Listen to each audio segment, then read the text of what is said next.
사랑하는 성도 여러분, 어제 하루도 주의 은혜 가운데 평안하셨습니까? 2021년 1월 20일 수요일 아침 매일 성경 말씀 묵상 시간입니다. 다 같이 사도신경으로 신앙 고백하며 오늘 말씀 묵상 시간 함께 시작하겠습니다. 나는 전능하신 아버지 하나님, 천지의 창조주를 믿습니다. 나는 그의 유일하신 아들 우리 주 예수 그리스도를 믿습니다. 그는 성령으로 잉태되어 동정녀 마리아에게서 나시고 본디오 빌라도에게 고난을 받아 십자가에 못 박혀 죽으시고 장사된 지 사흘 만에 죽은 자 가운데서 다시 살아나셨으며 하늘에 오르시어 전능하신 아버지 하나님 우편에 앉아 계시다가 거기로부터 살아있는 자와 죽은 자를 심판하러 오십니다. 나는 성령을 믿으며 거룩한 공교회와 성도의 교제와 죄를 용서받는 것과 몸의 부활과 영생을 믿습니다. 아멘. 오늘 우리가 함께 읽을 기록된 하나님 말씀은 창세기 제40장 12절에서 23절까지의 말씀입니다. 구약 62쪽경에 있는 창세기 40장 12절에서 23절까지의 말씀입니다. 요셉이 그에게 이르되 그 해석이 이러하니 세 가지는 사흘이라. 지금부터 사흘 안에 바로가 당신의 머리를 들고 당신의 전직을 회복시키리니 당신이 그 전에 술 맡은 자가 되었을 때에 하던 것 같이 바로의 잔을 그의 손에 드리게 되리이다. 당신이 잘 되시거든 나를 생각하고 내게 은혜를 베풀어서 내 사정을 바로에게 아뢰어 이 집에서 나를 건져 주소서. 나는 히브리 땅에서 끌려온 자요 여기서도 옥에 갇힐 일은 행하지 아니하였나이다. 떡 굽는 관원장이 그 해석이 좋은 것을 보고 요셉에게 이르되 나도 꿈에 보니 흰 떡 세 광주리가 내 머리에 있고 맨 윗 광주리에 바로를 위하여 만든 각종 구운 음식이 있는데 새들이 내 머리의 광주리에서 그것을 먹더라. 요셉이 대답하여 이르되 그 해석은 이러하니 새 광주리는 사흘이라. 지금부터 사흘 안에 바로가 당신의 머리를 들고 당신을 나무에 달리니 새들이 당신의 고기를 뜯어 먹으리이다 하더니 제3일은 바로의 생일이라. 바로가 그의 모든 신하를 위하여 잔치를 베풀 때에 술 맡은 관원장과 떡 굽는 관원장에게 그의 신하들 중에 머리를 들게 하니라. 바로의 술 맡은 관원장은 전직을 회복하며 그가 잔을 바로의 손에 받들어 드렸고 떡 굽는 관원장은 매달리니 요셉이 그들에게 해석함과 같이 되었으나 술 맡은 관원장이 요셉을 기억하지 못하고 그를 잊었더라. 아멘. 어제 요셉은 왕의 감옥에 갇히게 되었습니다. 그런데 어제 이 감옥에 왕께 바치는 술과 떡을 담당하는 관원장 2명이 붙잡혀 왔습니다. 정확히 그들이 무슨 범죄를 저질렀는지는 우리가 알 수는 없습니다. 다만 분명한 것은 그들이 맡은 일로 말미암아 왕 앞에서 범죄하게 되었고 이 일에 크게 화가 난 왕은 바로 그들을 왕의 감옥에 쳐넣었다라는 사실입니다.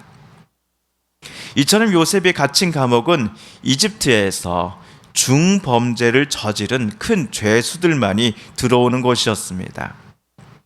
그들은 재판에서 자기의 무죄를 입증하지 못할 경우 대부분 사형에 처해지는 죄를 지은 자들이었습니다. 그렇다면 요셉이 이런 감옥에 들어올 만큼 중한 죄를 저질렀습니까? 보디발의 아내를 범하려고 했다라고 하는 모함을 받고서 요셉은 여기에서 수감하고 있습니다. 하지도 않은 일을 했다고 모함을 받은 것도 억울한데 대부분 사형에 처해지는 이들이 모이는 왕의 감옥에 갇히는 신세가 된 요셉은 참으로 괴롭고 서러우며 무서웠을 것입니다. 감옥에서 요셉은 우선은 보디발의 아내를 그리고 또다시 자기를 판 형님들을 원망했을지도 모르겠습니다. 그런데 어느 날 술 맡은 관원장과 떡 굽는 관원장이 같은 날 다른 꿈을 각각 꿨습니다. 다음날 아침 그들은 이 꿈 때문에 근심이 가득했습니다. 꿈의 내용도 참으로 좀 희한하고 좀 두려우나 누구 하나 이집트에서 이 꿈을, 자기들의 꿈을 해석해 주는 이가 없었기 때문이었습니다. 이때 술 맡은 관원장이 믿져야 본전이라는 마음으로 요셉에게 자기 꿈 이야기를 해줍니다. 꿈에서 그는 잘 익은 송이를 따다가 즙을 냈습니다. 그 즙을 잔에 담아서는 바로에게 바쳤습니다. 이 꿈 이야기를 듣고서 요셉은 오늘 무슨 이야기를 해줬을까요? 바로 13절에 그 내용이 나옵니다. 지금부터 사흘 안에 바로가 당신의 머리를 들고 당신의 전직을 회복시키리니 당신이 그 전에 술 맡은 자가 되었을 때에 하던 것 같이 바로의 잔을 그의 손에 드리게 되리이다. 요셉은 말했습니다.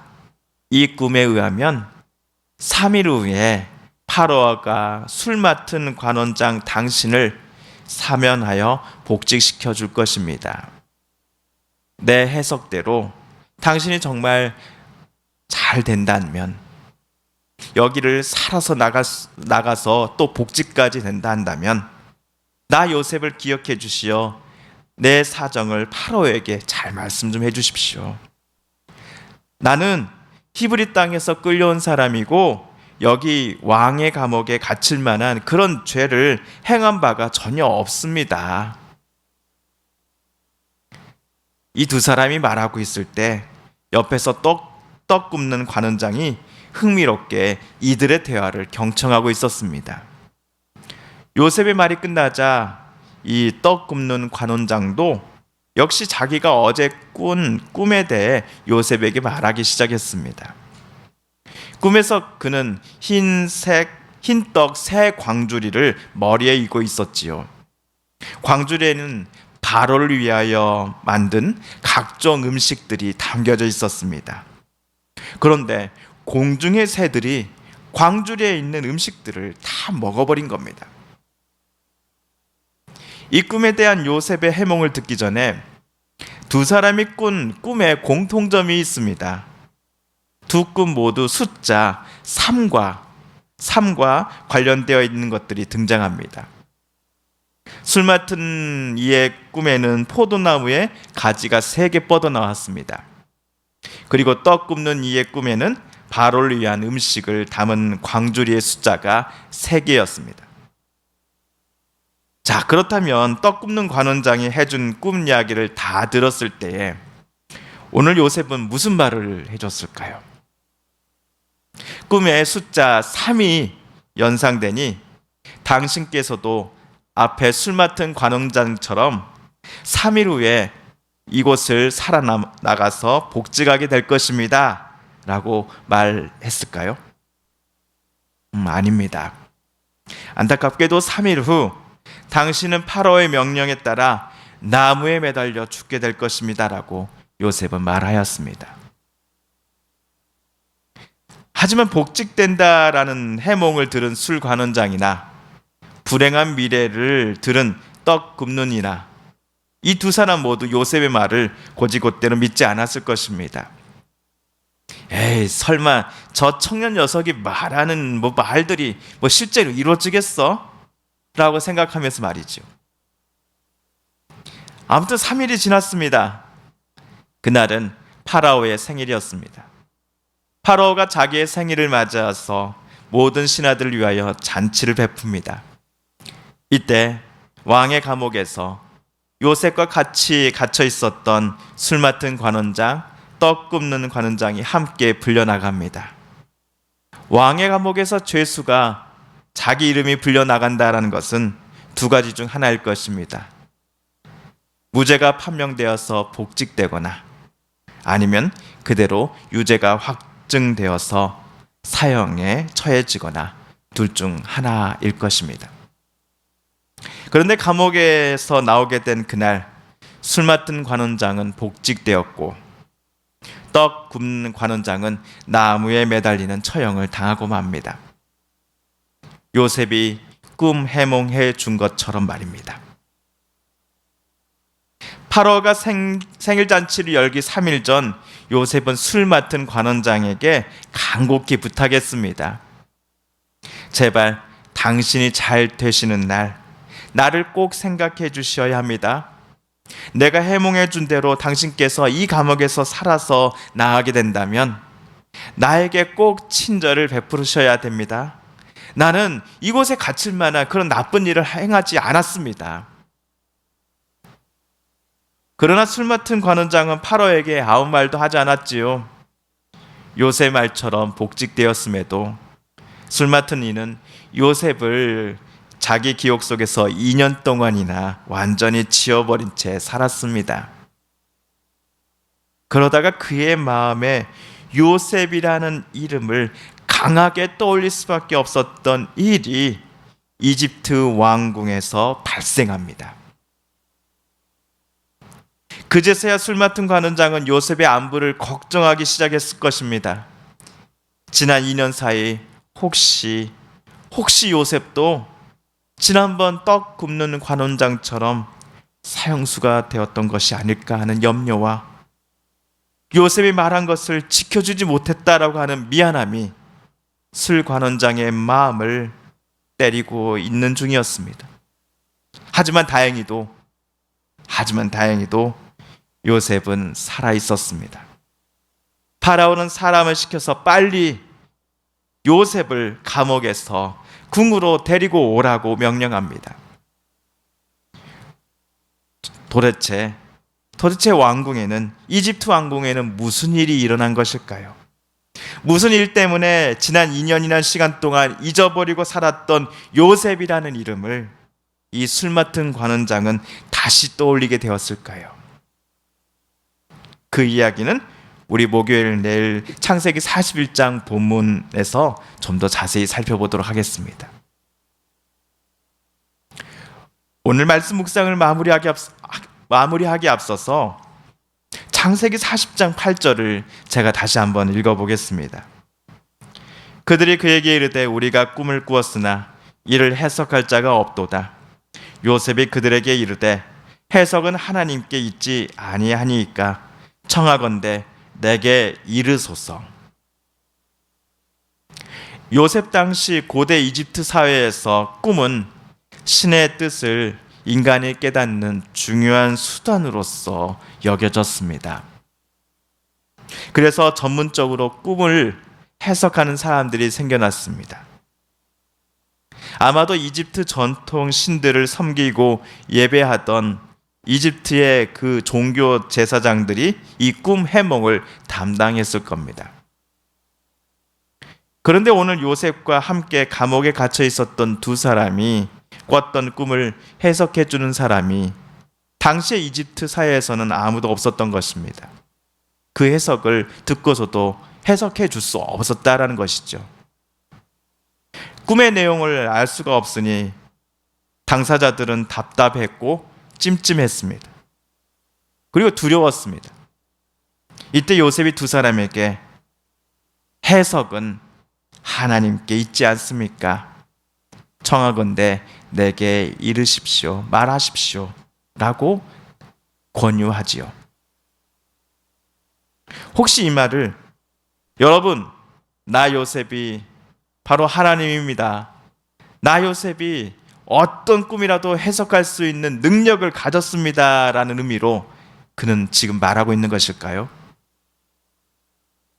문맥을 볼 때 요셉에게는 그런 교만은 보이지는 않습니다. 요셉은 그 꿈을 통해 두 사람에게 깨닫게 하고자 하시는 하나님의 뜻이 무엇인지를 하나님께 묻고 답을 얻자라고 이 두 사람에게 권유한 것입니다. 요셉이 두 사람에게 꿈을 꾸게 한 사람이 결코 아니기 때문입니다. 게다가 그 꿈을 요셉 스스로 해석해 줄 수도 없음도 요셉은 잘 알고 있었기 때문입니다. 과거 요셉은 12 형제들 사이에서 늘 왕이 되고 높임을 받고 싶어 했던 청년이었습니다. 자기 앞에 형들이 모두 무릎을 꿇고 절하기를 기대하던, 즐겨하던 사람이었습니다. 하지만 세월이 흘러 오늘 요셉은 섬김을 받는 자리에서 내려와 있습니다. 대신 하나님께로부터 들은 해석을 두 사람에게 정확하게 전달해 주는 역할만 담당하고 있습니다. 오늘 우리도 나의 교만과 욕심은 감춰지고 오로지 하나님의 뜻만이 온전히 빛나게 되기를 기뻐해야 할 것입니다. 행여라도 내 생각과 내 욕심을 가리켜 하나님의 뜻이라고 포장하는 생각하는 실수를 범하지 않기 위해서라도 우리는 더더욱 기도와 말씀 묵상을 통하여서 늘 깨어 있으며 하나님의 뜻이 정확히 무엇인지를 발견하고 깨닫기를 오늘도 내일도 멈추지 말아야 할 것입니다. 사랑하는 성도 여러분, 오늘 말씀 묵상을 하실 때 하나님께서 저와 여러분에게 주시는 또 교훈과 또 들려주신 하나님의 음성, 또 하나님의 말씀을 기억하며 이 시간 우리 함께 말씀 붙잡고 기도하겠습니다. 또한 우리 성도님들과 가족들 중에 하나님의 고쳐주심과 일으켜 세워주심, 또 하나님께서 회복시켜 주심을 놓고 간절히 기도하는 분들이 계십니다. 이 시간 그분들의 이름을 부르며 이 시간 함께 기도 드리십시다. 코로나19가 온 땅, 온 세상을, 이 나라 이 땅을 참으로 신음 가운데 빠뜨리고 있었는데 하나님, 올해는 하나님 이 나라 이 땅을, 온 세상을 불쌍히 여겨주시고 도와주옵소서, 치료하여 주옵소서, 구원하여 주옵소서. 마지막으로 우리가 가지고 나온 간절한 기도 제목 하나님께 아뢰며 하나님의 은혜 보좌 앞으로 더 가까이 나아가겠습니다. 함께 기도합니다.